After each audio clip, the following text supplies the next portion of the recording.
벌써 20년째 엔젤스 홈을 운영하면서 에이즈 아이들을 돌보는 선교사님 부부를 보셨는데요. 참 훌륭한 분들이에요. 이런 분들을 생각하면 우리가 절로 숙여지고 회개가 됩니다. 나는 뭐하고 있나 이런 생각이 들고 저런 사람들 좀 도와야 되겠다 그런 생각이 들죠. 전 세계 아이들에게 꿈과 희망을 주는 선교사들이 많이 있어요. 그래서 지금도 아프리카, 아시아 수많은 곳에서 선교 사역을 하고 있는데 에이즈 걸린 아이들은 뭐 소망이 없잖아요. 버려진 아이들, 방치된 아이들이죠. 그대로 죽을 수밖에 없는데 그런 아이들을 사랑으로 품고 약을 먹이고 돌보면서 20년째 사역을 하고 있다. 얼마나 눈물 깊습니까? 참 이런 사람들을 좀 도와야 돼. 좀 덜 쓰고 아껴서 이런 사역을 하고 있는 선교사들을 돕고 후원하는 우리가 뭐 직접 아이들을 데려다 키우기는 쉽지 않잖아요. 그래서 그런 일들을 우리가 후원하고 돕는 그런 사역을 할 수 있어야겠습니다. 우리 남상태 선교사님도 필리핀에 가보니까 난민 아이들을 돌보고 있어요. 그래서 교회를 짓고 뭐 이렇게 가보니까 뭐 너무 열악해요. 그냥 시궁창 같은 데서 막대기를 이렇게 위로 세워가지고 집을 그 위에 짓고 나무 판자 이런 거를 밟고서 집과 집을 돌아다니는데 아차하면 그냥 아래로 떨어지는 거죠. 근데 야 신기해요. 어떻게 그렇게 집을 짓고 사는지. 그 운막 같은 데서 아이들이 자라면서 교회에 모여가지고 거기서 학교죠. 학교에서 공부도 하고 예배도 드리면서 이렇게 사역을 하는데 참 이건 보람 있는 사역이다 그런 생각을 하고 참 존경합니다. 하여튼 잘 되시기를 바라고 늘 기도하고 있어요. 우리 남선 교사님을 좀 도와주시고 그러면 좋을 것 같아요. 후원자들도 많이 있겠지만 교회에서 많이 후원을 하고 있어요. 여기저기서. 그렇지만 우리가 개인적으로라도 조금씩 후원할 수 있으면 좋겠습니다. 그런데 꿈을 가지는 아이들이 잘할 수 있죠. 정말 버려지고 소외당하고 거기 가보면 뭐 희망이 없어요. 그냥 놔두면 완전히 뭐 불황화될 수밖에 없는데 그 아이들을 모아가지고 가르치고 하나님 말씀을 전해서 하나님의 사랑을 세우는 것이 얼마나 가치 있는 사람인가 하는 것을 어린이 주일에 한번 돌아보게 됩니다. 방정환 선생님이 어린이날을 제정할 때는 사회적으로 어린아이들이 인격적으로 정당한 대우를 받지 못하던 시대였죠. 그래서 아이들의 권익을 찾아주는데 힘을 쏟는 그런 시대였습니다. 그런데 지금 우리가 살고 있는 시대는 자녀들이 너무 과잉보호를 받는 그런 시대가 되었어요. 어떤 분이 자녀 교육의 현주소를 고발하는 글을 썼는데요.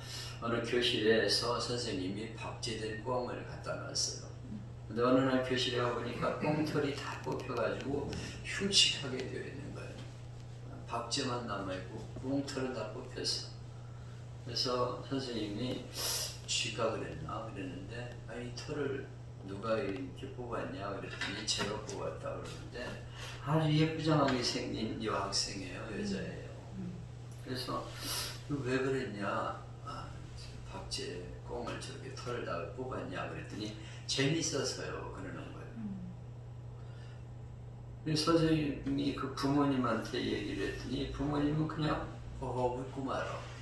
애들이 장난하느라고 그런 거지 웃고 말아. 전혀 뭐 자기 애가 잘못했다는 야단도 치줄 모르는 그런 상황이 돼요. 또 한 번은 초등학교 3명이 가게에서 초콜릿을 훔치다가 들켜가지고 학교에 잡혀왔죠. 주인이 노발대발하는 모습을 보는데 훔친 물건이 뭐 아까운 것보다 이 아이들이 태도가 괘씸하다는 거예요. 잘못했다 그러면 타일러서 보내려고 했는데 뭐 그거 가지고 그러냐고 아주 뻔뻔스러운 표정으로 말을 대답하면서 먹고 싶어서 그랬어요. 이렇게 나오는 거예요. 그래가지고 그 얘기를 하니까 부모가 뭐라고 그러냐면 아니 애들이 그럴 수도 있지 뭐 돈 물어주면 될 거 아니야 이렇게 나오는 거예요. 이러니 아이들이 교육이 되겠습니까? 지금 부모들이 너무 애들이 잘못되고 있는데도 방치하고 괜찮다 당연하지 잘하면서 이렇게 생각하는 거예요. 그러는 동안에 아이들이 병드는 거죠. 먼저 교제를 하던 여중생들이 경찰서에 잡혀왔어요. 그래서 왜 그런 짓을 했느냐 그러니까 그들이 대답하기를 메이커옷이 입고 싶었어요. 집에서는 안 사주기 때문에 나 메이커옷 입고 싶은데 돈이 없으니까 원조 교제 했다는 거예요. 근데 경찰관이 너희들 도대체 이 다음에 뭐가 되려고 그러냐 그러니까 애들이 한심하다는 표정으로 요즘 애들을 몰라도 한참 모르네요. 이것도 아르바이트예요. 아르바이트예요. 그래서 아르바이트 해가지고 옷 사입었다 이거예요.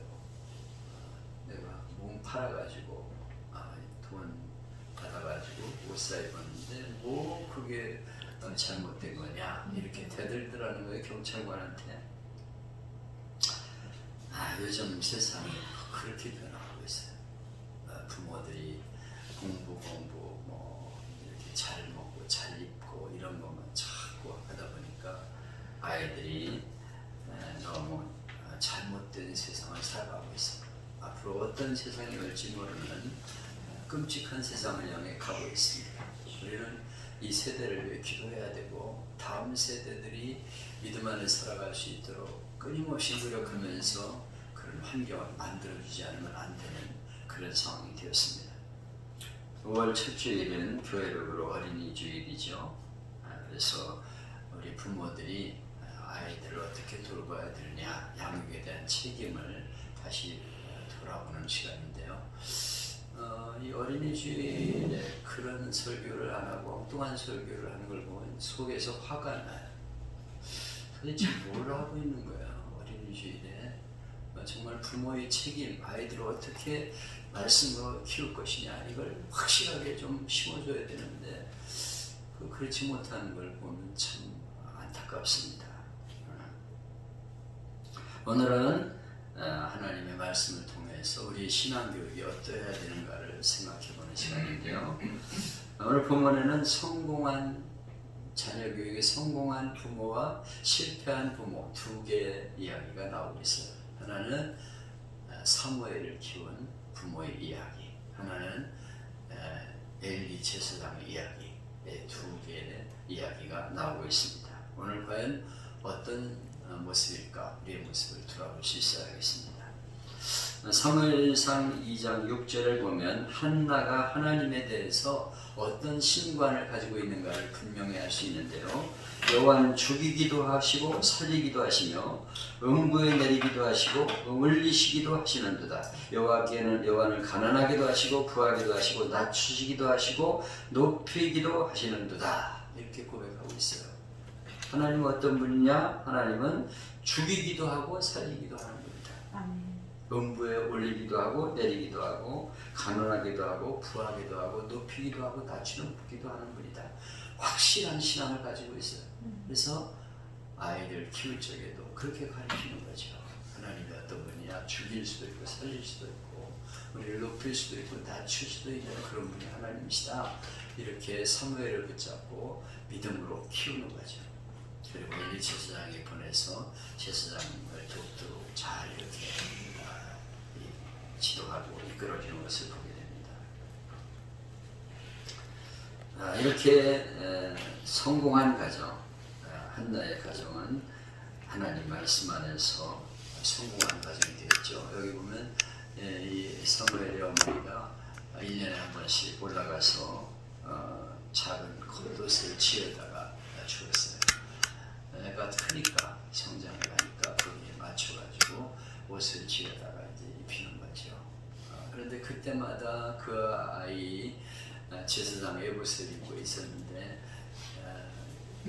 옷을 지으면서 엄마가 얼마나 기도했겠어요. 하나님 이 옷을 입고 이 아이가 믿음 안에서 주신 직분을 잘 감당하게 해주세요. 제사장님 도와가지고 훌륭한 사역자가 되게 해주세요. 그렇게 아마 기도하면서 지었을 것입니다.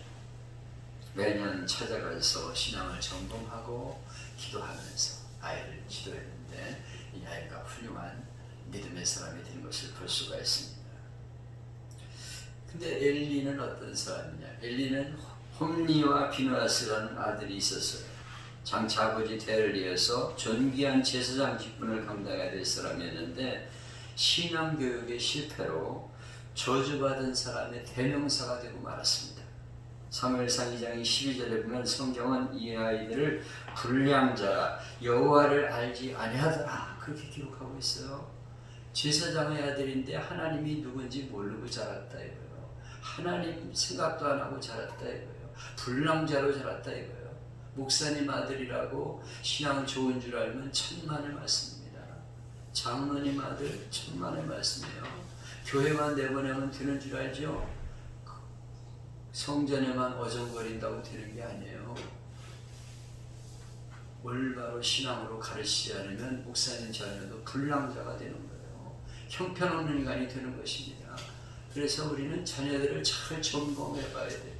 얘들이 어떻게 자라고 있나, 기도 생활이 어떤지, 하나님 말씀 안에서 잘 살고 있는지를 끊임없이 점검하지 않으면 안 된다 이거예요. 홈리와 비누아스는 하나님을 두려워하지 않았습니다. 하나님, 아이고, 뭐 어때? 이러면서 하나님 무서워하지 않았어요. 하나님 무시했습니다.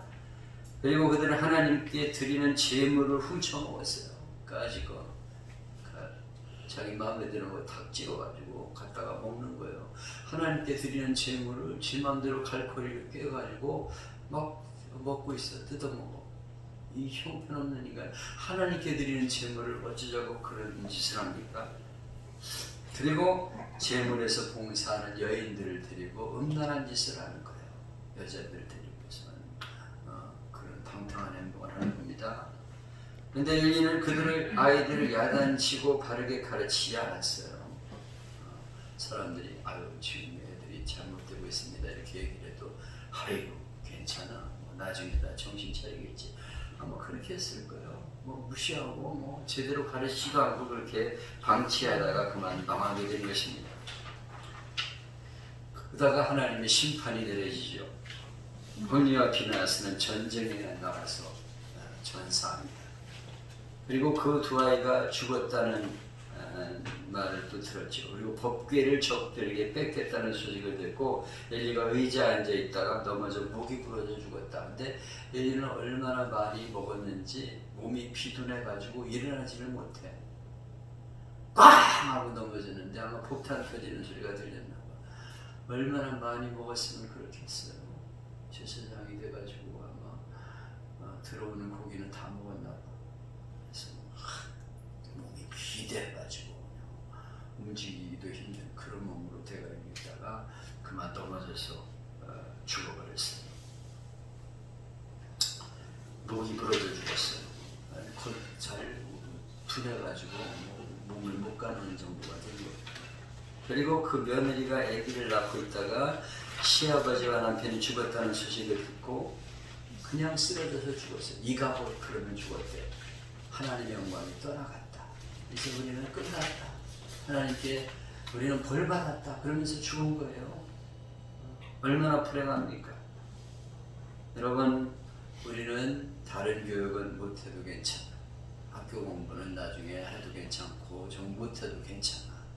다 살아갈 수 있어. 근데 신앙교육은 우리가 포기해서는 안 돼요. 그리고 끊임없이 체크하면서 올바로 이끌어주는 부모가 되어야 하는 것입니다.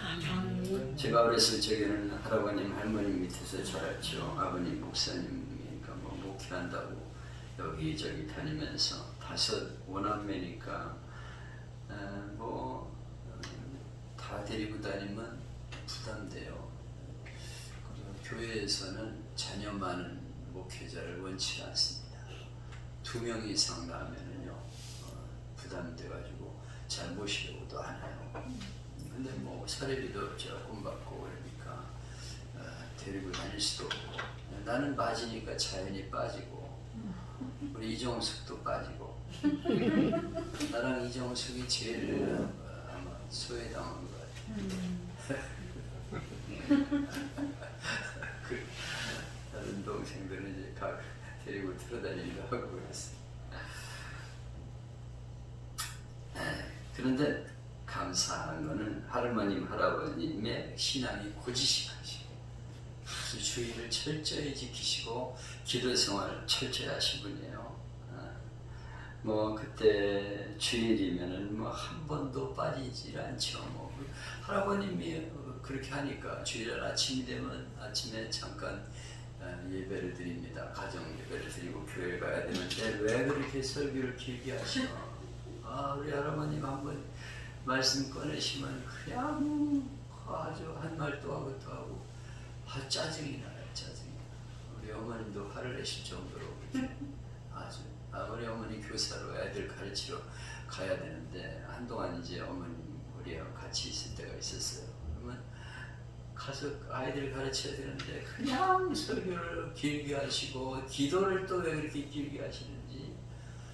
그래도 주일날은 어김없어 가정 예배 드리고 그 다음에 이제 주일날 교회가 예배 드리는데 주일날은 뭐 일꾼들도 다 쉬는 거예요. 신모니 뭐니 몽땅 다.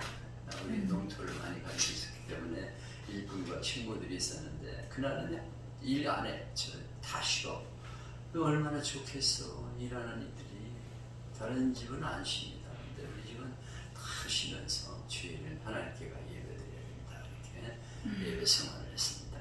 그 안에서 자라면서 예배는 절대로 빠지면 안 되는구나. 예배드려야 되는구나. 이게 머릿속에 확실하게 입력이 됐죠. 그리고 뭐 새벽부터 기도하셨으니까 2시면 일어나셔서 낭낭한 목소리로 기도하시는데 제가 늘 얘기하죠. 우리 농촌 시골에 옛단 집이었는데 문창호지를 발랐잖아요. 그러면 바람이 샥 불면 겨울에 얼마나 춥습니까? 그러면 2시면 일어나셔서 양털방석 다 깔고 무릎 꿇고 앉으시면 2시간 정도 기도하세요. 그러면 막 기도할 때마다 촛불을 켜놓으시면 그 촛불로 입김이 확 나가는 게 보이는 거예요. 얼마나 기도를 크게 하시는지. 안방에서 할머니와 춤을 잘 적에는 조용조용히 입을 쓰고 할머님이 일어나셔서 조용조용히 기도하시고 할아버님은 금방 큰 소리로 할머님은 조용조용하게 들리덕게 둘이 똑같이 소리 지르면 안 되잖아요. 그걸 들으면서 자라면서 기도해야 되는구나. 기도해야 돼. 그러고 나서 이제 새벽 기도 갔다 오시고 하루 일과를 시작하셨죠. 일찍 주무시죠. 대치네.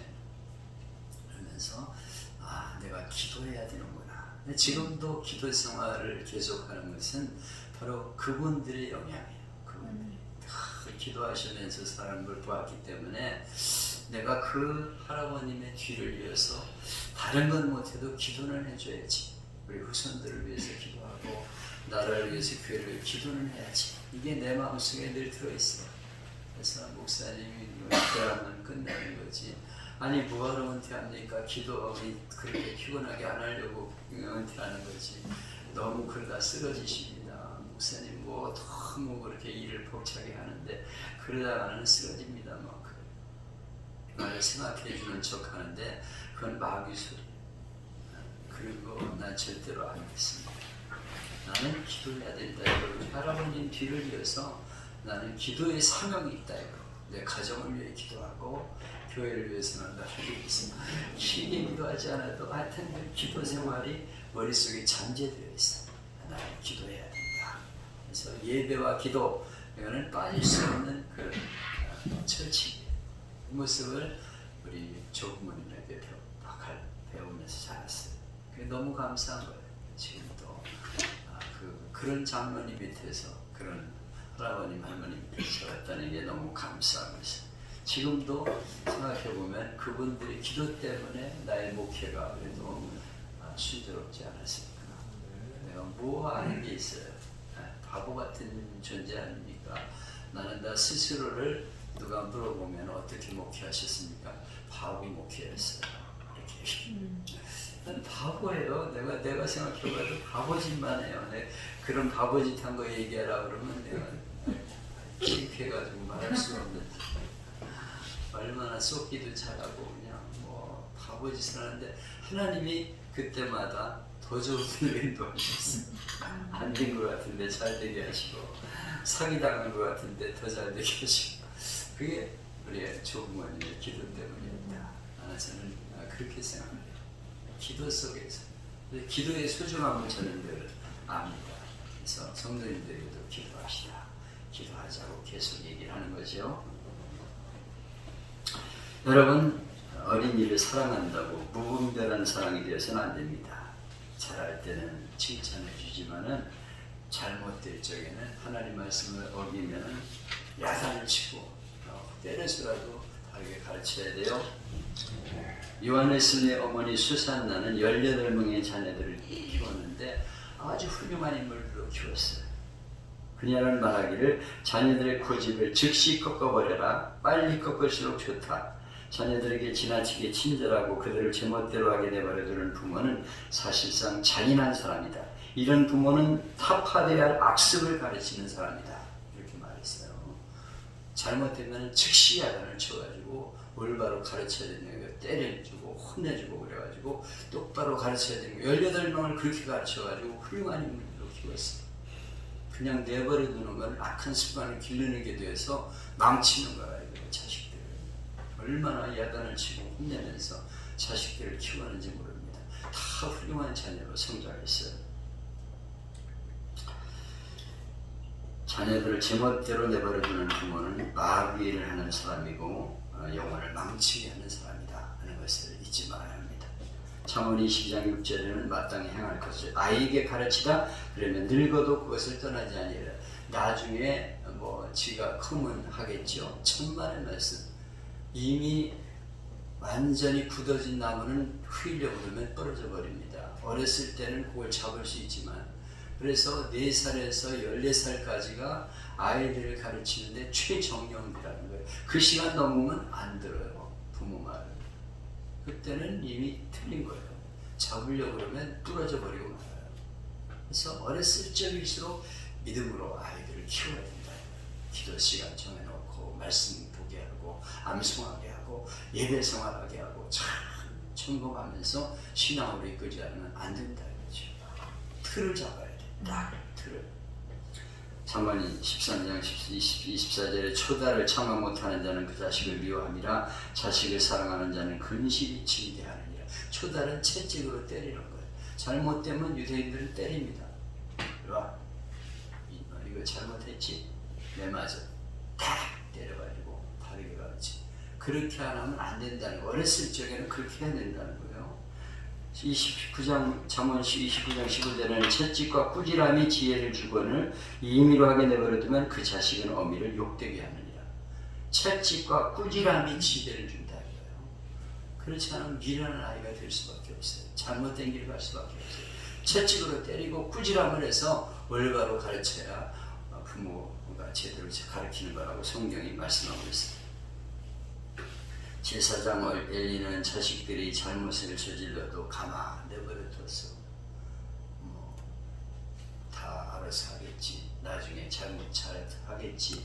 천만의 말씀. 그런 동안에 애들이 망쳐버린 거예요.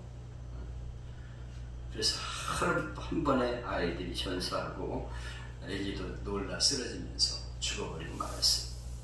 그리고 어떻게 해야 애들을 잘 키울 수 있을까? 유대인들이 아이를 가장 잘 키운다고 말하죠. 유대인 인구는 전 세계 1,500만 명이라고 말하는데 노벨 수상자의 3분의 1이 유대인입니다. 그리고 미국 재벌의 23%가 유대인이고 미국 법조계의 70만 변호사들 중 14만 명이 유대인이에요.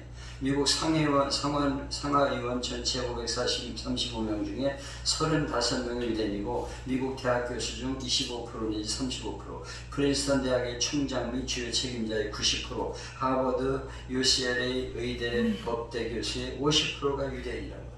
유대인의 500명 이상 있는 나라가 세상에 70개국이 있는데 그중 가장 많은 나라가 600만 명이 사는 미국이에요. 미국 인구로 보면 3%밖에 안 돼요. 그런데 그들이 월가의 돈줄을 잡고 있어요.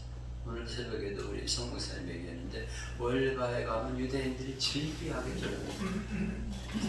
복장을 하고 있는 랍비들도 있지만 다 유대인들이 막 잡고 있는 거예요. 월가를. 세계의 경제를 주름잡고 있는 거예요. 다시 말하면. 그래서 유대인을 무시하지 못합니다. 이스라엘 조그만 나라를 아랍국이 왜 점령을 못해요? 아니 세계를 잡고 있는 사람이 유대인들인데 가만히 있겠습니까? 무슨 방법을 써든지 그들을 막지요. 미국 원자력 기반을 유대인이 독점하고 있고 나사 과학자의 과반이 유대인입니다.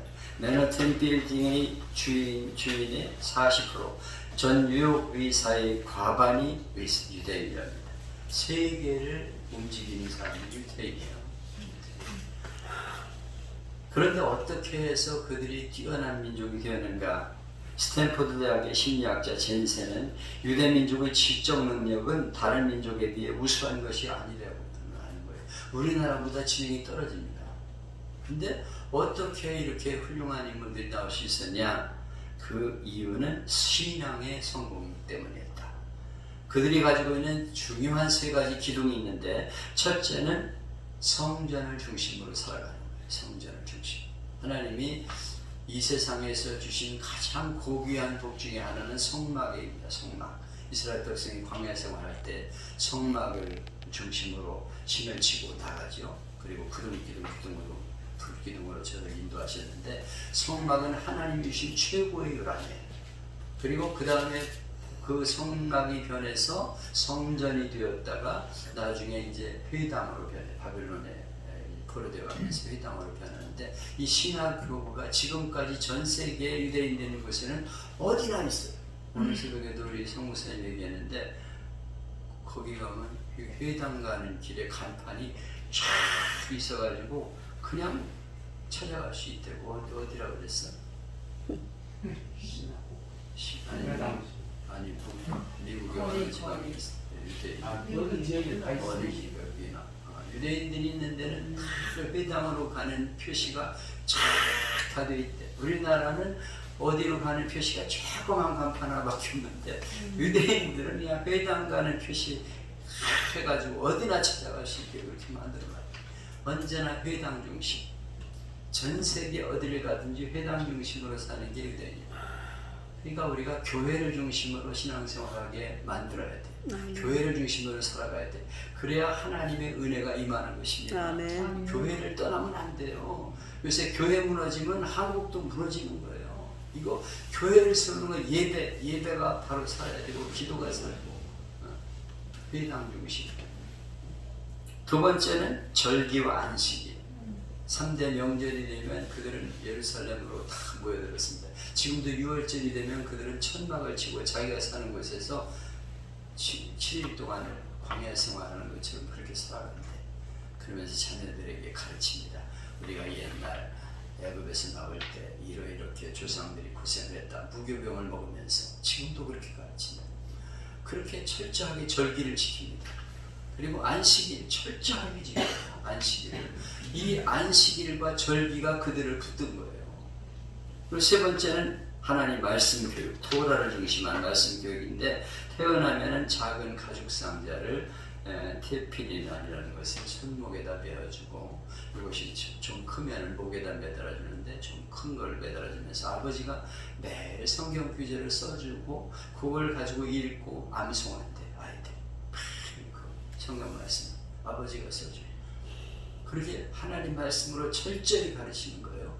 집 밖에 나갈 적에는 매주자가 그 앞에 딱 있어서 그것을 열어보고서 또 성경 말씀 읽고 나가고 읽고 들어오고 그들이 살아가는 모든 곳 상점 무슨 공항 이런 데도 매주자가 다 걸려 있습니다.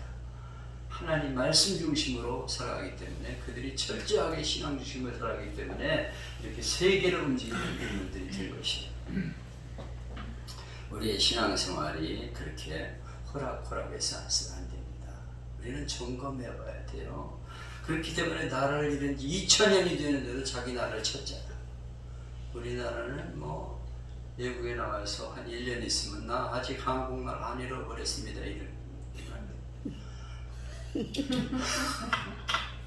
민족성을 잃어버려. 내가 우리 애들 공항 떠나보내면서 울었어. 붙잡고. 그리고 기도해주면서 하나님 애들이 중국을 잃어버리지 않게 해주세요. 난 그게 지금도 제일 마음이 아파. 잘못될까봐 걱정. 혹시 이상한 놈들이 와서 결혼하겠다고 그럴까봐. 알록알록한 놈, 까만 놈들이 우리 애들 그렇게 안 했으면 좋겠어. 우리 같은 동족끼리 만나서 결혼하고 신앙을 잃어버리지 않고 민족성을 잃어버리지 않고 그들은 2000년이 돼가지고도 나라를 되찾아. 그것이 바로 이 세 가지 기둥 때문이에요. 우리가 철저하게 교회 중심으로 하나님 말씀 중심으로 안식일 지키는 신앙으로 그리고 성경 말씀을 잘 읽고 그것을 암송하게 가르쳐야 우리 아이들이 신앙생활을 똑바로 할 수 있다 이거예요. 그래야 믿음을 바로 이끌어가는 그런 가정이 된다 이거예요. 그냥 내버려 두지 말고 점검하고 끊임없이 얘기를 해야 돼. 아단을 치워서라도 어떻게든지 신앙으로 이끌지 않으면 성공이 아니에요. 그거는 세상적으로 잘 산다고 성공이 아닙니다. 실패하는 거예요. 분명히 알아야 됩니다. 자녀 교육은 어머니 무릎 아래서 시작한다는 이스라엘 교훈이 있습니다. 이스라엘 어머니들은 끊임없이 자녀들에게 이렇게 해라 저렇게 해라 하나님의 말씀대로 살아야 되는 걸 가르쳐요. 앉았을 때든지 갈 때든지 누웠을 때든지 늘 같이 하는 건 엄마니까. 그래서 이스라엘에서 제일 중요한 어머니 교육이에요. 어머니가 유태인이면 그 유태인으로 들어갑니다. 그러나 아버지는 별로 그렇게 중요하지 않아요. 철저하게 신앙으로 가르치는 게 어머니예요. 어머니들이 신앙생활을 똑바로 가르쳐야 돼요. 여인들이요 정신을 좀 차려. 아멘. 우리 가정의 신앙을 점검하는 거 어머니들이에요. 어머니가 살아야 한국이 살고 신앙이 살고 가정이 산다. 아멘. 아멘 좀 하소. 이건 정말 철저한 거예요. 그래서 이스라엘의 관심은 하나님 말씀 안에 살게 하는 거예요. 그래서 13살까지 철저하게 신앙으로 살도록 키워준다는 것입니다. 그리고 사명을 분명히 하고 뜨거운 열정을 불어넣으면서 너는 이 땅에 왜 살아야 되느냐? 하나님의 영광을 위해 살아야 된다. 그래서 목표를 가지고 살아가는 거예요. 그러니까 세계적인 인물이 나오는 것입니다. 여기 26절에 보면 아이 사무엘이 점점 자라매 여호와와 사람들에게 은총을 더욱 받더라. 하나님과 사람에게 은총을 받는 사람 너무 귀하다. 넌 참 아름답다. 이렇게 은총을 받는 사람으로 자랐다고 말씀하고 있습니다.